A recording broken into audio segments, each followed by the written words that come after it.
ಈ ವರ್ಷದ ಹುಲಜಂತಿ ಮುಂಡಾಸದ ಇತಿಹಾಸ ನಮ್ಮ ಹಿರಿಯರು ತಿಳಿಸಿಕೊಟ್ಟಿರ್ತಕ್ಕಂಥ ಮಾತು, ಆನ ಬುನಾದಿಯಿಂದ ಬಂದಿರತಕ್ಕಂಥ ಮಾತು. ಇದು ಏನಪ್ಪ ಅಂತ ಕೇಳಿದ್ರೆ, ಮುಂಡಾಸ ಒಂದು ಮೈಯ ಮಹಾರಾಷ್ಟ್ರ ಭಾಗ ಹುರಿ ಬೀಳ್ತದ, ಕರ್ನಾಟಕ ಭಾಗ ಹುರಿ ಬೀಳ್ತದ, ಮುಂದೆ ಬಂದು ಹುರಿ ಬೀಳ್ತದ. ಈಚೆ ಕಡೆ ಚುಂಗ ಕಮ್ಮಿ ಇರ್ತದ, ಈಚೆ ಕಡೆ ಚುಂಗ ಕಮ್ಮಿ ಇರ್ತದ, ಒಂದು ಚುಂಗ ಹೆಚ್ಚಿರ್ತದ, ಈಚೆ ಕಡೆ ಚುಂಗನೂ ಕಮ್ಮಿ ಇರ್ತದ, ಒಂದು ಕಮ್ಮಿ ಇರ್ತಾವ.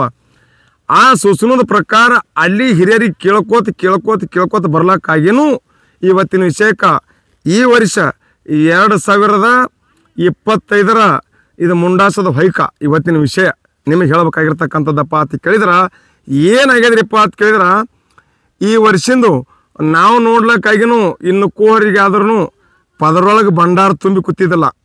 10 ತನ ಹೊಡೆದ್ರೂ ಬರೀ ಮುದ್ದೆ ಹಾಕೋತ ಹುರಿ ಹೊಡ್ಕೋತ ಬರ್ತಿತ್ತು. 10-11 ಇನ್ನು ಕೋರಿಗೆ ಆದ್ರೂ 5 ದಿನ ತನೂ ಅವ್ರು ಮುಂಡಾಸ್ ಬಿಚ್ಚಲಿಕ್ಕಂದ್ರು ಸಹಿತ ಇನ್ನೂ ಸಹಿತ ಭಂಡಾರ ಹಿಂಗೆ ತುಂಬಿ ತುಳುಕಲಾಗತ್ತದ. ಮುತ್ತಿನ ಪದರಾಗ ಈಚೆ ಕಡೆನೂ ತುಂಬ್ಯದ, ಮಹಾರಾಷ್ಟ್ರ ಭಾಗನೂ ತುಂಬ್ಯದ, ಕರ್ನಾಟಕ ಭಾಗನೂ ತುಂಬ್ಯದ. ನಸಿಕನ್ಯಾಗ ಹೋಗೋದ್ರಾಗಿ ತಗಲು ಚಾಳಿ ಬಿಟ್ಕೊಂಡಿದ್ದ ಮುತ್ತೆ. ಮಹಾರಾಷ್ಟ್ರನೂ ಅಟ್ಟೆ ಇಟ್ಟಿದ್ದ, ಕರ್ನಾಟಕನೂ ಅಟ್ಟೆ ಇಟ್ಟಿದ್ದ. ಮಹಾರಾಷ್ಟ್ರಕ್ಕೂ ಸುಖಾಲ, ಕರ್ನಾಟಕನೂ ಸುಖಾಲ ಅಂತಕ್ಕಂಥ ಮಾತು ಹಿರಿಯರು ಹೇಳಿರ್ತಕ್ಕಂಥದ್ದು. ಇದು ಸೂಚನಾ ನಮಗೆ. ಮತ್ತು ಹೊತ್ತಾಗಿಂದ ಬರ್ತಾ ಜನರು ನೋಡಿ ಮುಂಡಾಸಿಗೆ ಭಂಡಾರ ಹೊಡಿದ್ರಿಂದ ಭಂಡಾರ ರಗಡ್ ಸಾಕಷ್ಟು ವರ್ಷ ಹೊಡಿತಿದ್ರು. ಒಂದು ತುಣುಕು ಕುಂದಿರ್ತಿದ್ರ ಆ ಭಂಡಾರ ಮೇಲ, ಏನೋ ಆ ಮುಂಡಾಸ್ ಮೇಲ ಒಂದು ತುಣುಕು ಕುಂದಿರ್ತಿದ್ರ. ಒಂದು ತುಣುಕ ಅದ್ರ ಮೇಲೆ ಕುಂದಿರ್ತಿದ್ದಿಲ್ಲ ಭಂಡಾರ, ಬರೇ ಸುಮ್ಮ ದೂಸ್ ಕುಂದಿರ್ತಿತ್ತು ಅಷ್ಟೇ. ಇವತ್ತಿನ ವಿಷಯಕ್ಕೆ ನಮ್ಮ ಮಾಳಿಂಗರಾಯನ ಮುಂಡಾಸದೊಳಗೆ ಭಕ್ತರು ಉಗ್ಗಿರ್ತಕ್ಕಂಥ ಭಂಡಾರ ಒಟ್ಟು ತಗೊಂಡ ನಾವು ಪಾಂಡುರಂಗ ಪಂಡ್ರಾಪುರ ಪಾಂಡುರಂಗಗೆ ದುಡ್ಡು ಹೋಗಿಬೇಕಪ್ಪ ಅಂತೇಕೆ ನಮಗೋ ಇದು ಮುಟ್ಲೆತ್ತೇಳಿ ಹಿಂದಿನ ಕಾಲದೊಳಗೆ ದುಡ್ಡು ಕೊಟ್ರ ಹಿಂಗೆ ಹೋಗಿದ್ರ ಹೋಗಿ ಗದ್ದಿಗೆ ಮೇಲೆ ಬೀಳ್ತಿತ್ತು. ಇವತ್ತಿನ ವಿಷಯಕ್ಕೆ ನಾವು ಇವತ್ತು ಭಂಡಾರ ಹಾರಿಸ್ಬೇಕಪ್ಪ ಮುತ್ತೆಗಪ್ಪ ಅಂತಂದ್ರೆ ನಾವು ಏನು ಹಾರಿಸಿದ್ರು ಗುಡಿ ಕಾಸಕ್ಕೆ ಹಂಗೆ ಹೊಡಿತಿದ್ದೆವು, ಮುಂಡಾಸಕ್ಕೆ ಹೊಡಿತಿದ್ದೆವು, ಅಟ್ಟೆ ಕುಂದಿರ್ತಿತ್ತು. ಇವತ್ತಿನ ವಿಷಯಕ್ಕೆ ಈ ವರ್ಷದ ಇದು ನೋಡ್ಲಿಕ್ಕಾಗಿನೂ ಹಿಂಗೆ ಭಂಡಾರ ಉಡಿಯೊಳಗೆ ಒಡ್ಡಿ ಹಿಡ್ಕೊಂಡು ನಿತ್ತಾನಪ್ಪ ದೇವ್ರತ್ತಂದ್ರೆ ಎಲ್ಲ ಭಕ್ತಾದಿಗಳು ಬಂದಿರತಕ್ಕಂಥ ಹೊಡೆದಿರ್ತಕ್ಕಂಥ ಭಂಡಾರ, ಕೊಟ್ಟಿರ್ತಕ್ಕಂಥ ಭಂಡಾರ, ಒಗೆದಿರ್ತಕ್ಕಂಥ ಭಂಡಾರ ಉಡಿಯೊಳಗೆ ಒಡ್ಡ್ಯಾನ. ಮತ್ತು ಅದೇ ಭಂಡಾರ ಆಶೀರ್ವಾದ ರೂಪದೊಳಗೆ ಮಾಡಿರ್ತಕ್ಕಂಥ ಭಕ್ತರಿಗೆ ಕೊಟ್ಟನ. ಮುಂದಿನ ಹುನ್ನಾರ ಹೆಂಗೆ ಅಕ್ಕದಪ್ಪ ಅಂತ ಕೇಳಿದ್ರೆ, ಮುಂದಿನ ಹುನ್ನಾರ ಬೆಳೆ ಪೂರ್ತಿಯ ಮಳಿ ಪೂರ್ತಿಯ ಬೆಳೆ ಹೆಂಗೆ ಆಗ್ತಾವಪ್ಪ ಅಂತ ಕೇಳಿದ್ರೆ, ಮಳಿ ಕಮ್ಮಿ ಆಗ್ತದ, ಬೆಳೆ ಸಾಕಷ್ಟು ಬೆಳೀತದ, ಅನ್ನ ನೀರಿಗೆ ಏನೂ ಕಮ್ಮಿ ಇರ್ತಕ್ಕಂಥ ಮಾತು ನಮ್ಮ ಮಾಳಿಂಗರಾಯನ ಹುನ್ನಾರ ನಮ್ಮ ಹಿರಿಯರು ತಿಳಿಸಿರ್ತಕ್ಕಂಥ ಮಾತಿರಪ್ಪ ಇದು.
Side.